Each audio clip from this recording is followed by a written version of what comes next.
Bismillahirrahmanirrahim. Autre vidéo concernant. Alors là, c'était une remarque que j'ai fait moi-même. C'était sur ce livre-là. Et je vous ai dit, je ne suis pas sûr, je vais vérifier. Et effectivement, j'ai vérifié et ce que j'avais mis n'était pas faux. Alors attendez. Ce que j'avais mis ici, voilà. Ce que j'avais mis ici, ça n'était pas faux. C'était ici waouh al-hal. Le waouh qui est ici. On appelle ça waouh al-hal et je vais vous expliquer pourquoi. Dans la phrase lakin ta'amaka la yakfina wa nahnu ithnani. Donc c'est waouh al-hal. Mais pour bien expliquer, il faut revenir à une notion qu'on n'a pas expliquée au livre jaune. Et j'ai fait exprès de ne pas l'expliquer parce que je pense que c'était trop compliqué pour les débutants. Et j'avais pas utilisé cette notion de waouh qui est tout simplement waouh al-atf. Waouh al-atf. Comme c'est trop petit, je vais réécrire ici. Et on va expliquer, du coup, pour bien comprendre ce qu'est le waouh al-hal. Le waouh al-hal, c'est l'un des deux ici. Et je vais vous l'expliquer. Il y a un autre waouh, on va l'apprendre en même temps. Mais pour bien comprendre, il vaut mieux voir ces trois waouh qui vont nous permettre de bien comprendre quels sont les sens utilisés dans la langue arabe avec ces waouh-là et comment on doit les analyser grammaticalement. Kayfa nu'abiruhum dans le tabir. Ok, donc ici c'est waouh al-atf, on va l'expliquer.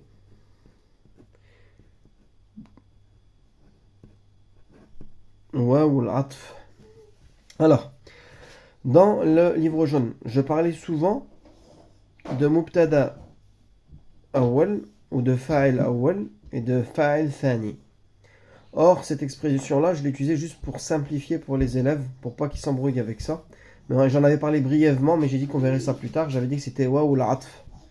Waouh al-atf, et dans le deuxième livre, il est temps que je l'explique et qu'on utilise les bons termes lors d'une analyse grammaticale. Parce que dire un mubtada thani ou un fa'il thani n'est pas vraiment. C'est pas bon en vérité. C'est pas comme ça que les nahouïnes disent. Les nahouïnes, ils vont utiliser le terme ma'atouf. Mais le ma'atouf, il va prendre les mêmes caractéristiques que le fa'il. C'est-à-dire, le ma'atouf ala, ça c'est le ma'atouf et ça c'est le ma'atouf alayhi. Il va prendre les mêmes caractéristiques que le ma'atouf alayhi. S'il est en un, il va se mettre en un. Mais le fa'il, en vérité, ce sera uniquement celui-là. Dakhala Muhammadun, c'est le fa'il. Et ici, ce qu'on appellera un ma'atouf. Donc, oui, effectivement, ça s'appelle un ma'atouf et non pas un maf'ul bihi thani. Ou un fa'il thani, par exemple, ou un mubtada thani, comme j'utilisais souvent ce terme-là pour simplifier. Mais on appelle ça le ma'atouf. Bon, qu'est-ce que c'est que waouh al-hal et waouh al-ma'atouf? Le waouh al-ma'atouf, c'est simple. Il a un lien avec le sens de la phrase. إذا اشترك الاثنان في الفعل. إذا اشترك الاثنان في الفعل. Lorsque les deux termes s'associent dans le sens du verbe. Là, ici, par exemple, Dakhala Muhammadun ou Ahmadu, les deux, on sait qu'ils rentrent. Muhammad et Ahmad rentrent. Ils rentrent, ok? Ici, on dit que ça, c'est le fa'il, et ça, on dit que c'est le ma'atouf. Et il prend le même terme que lui. Muhammadun, Ahmadu. Bon, là, c'est parce qu'il est mabni, c'est tout en ou. Hein. Il est de la forme. Il est même dans le sarf. Hein. Mais ça reste du ou. Marfou'. Et on sait que les deux rentrent. La différence entre les autres, c'est que, eh bien, il n'y a pas d'association dans la venue dans le verbe. Par exemple, ici. Dakhala Muhammadun wa ghurub ash-shamsi. Dakhala Muhammadun wa ghurub ash-shamsi.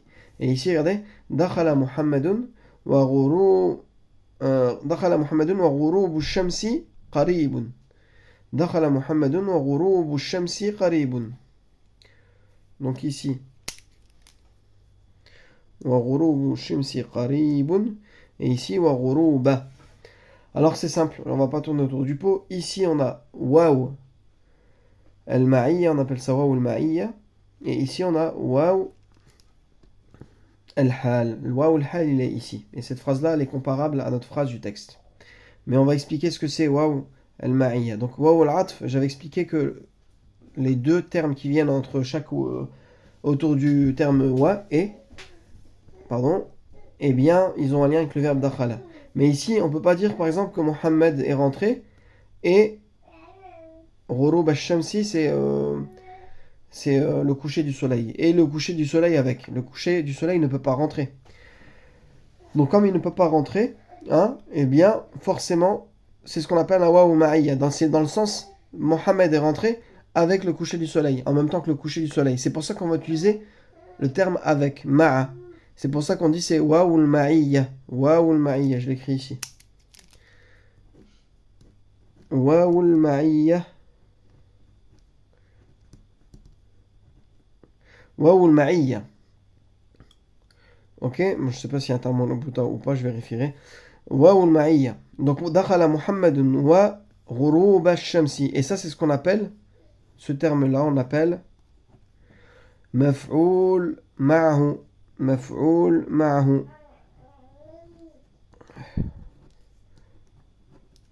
Maf'oul ma'ahu. Et il est toujours mansoub. Dakhala Muhammadun wa ghurub ash-shamsi, c'est-à-dire, ay, dakhala Muhammadun ma'a ghurub ash-shamsi. Ma'a. C'est comme si on mettait ma'a ici, en fait. C'est pour ça qu'on l'appelle le waouh ma'iyya. Ok? Donc, et ici, je dis bien, idha la yumkinu al-shirak. Lorsque les deux termes ne peuvent pas s'associer avec le verbe entrer, donc on sait très bien que le coucher du soleil ne rentre pas avec Mohammed. Mohammed ne peut pas venir avec le coucher du soleil. C'est dans le sens, il vient au moment du coucher du soleil. Donc on peut traduire par avec sans qu'il soit là physiquement, c'est ce que je veux dire. Il ne peut pas rentrer physiquement, et le soleil, le coucher du soleil aussi physiquement, ça ne peut pas rentrer. Mais on veut juste dire par là, avec le coucher du soleil, lors du coucher du soleil. Donc ça c'est waouh al-ma'iyya.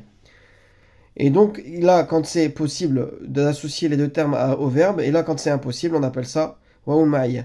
Venons-en à notre waouh al-hal. Comme je vous avais dit, ici c'est waouh al-hal. Pourquoi waouh al-hal?